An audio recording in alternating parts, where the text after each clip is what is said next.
बोधकथा.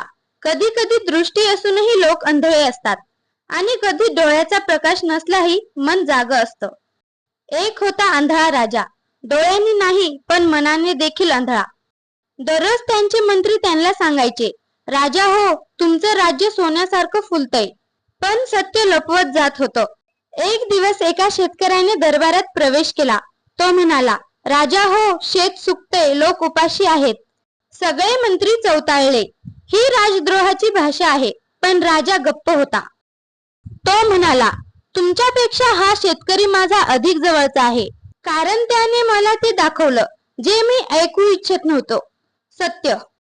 त्या दिवशी राजाला डोळे मिळाले, कारण एक आंधळा राजा पहिल्यांदाच खरं पाहू लागला मनाने.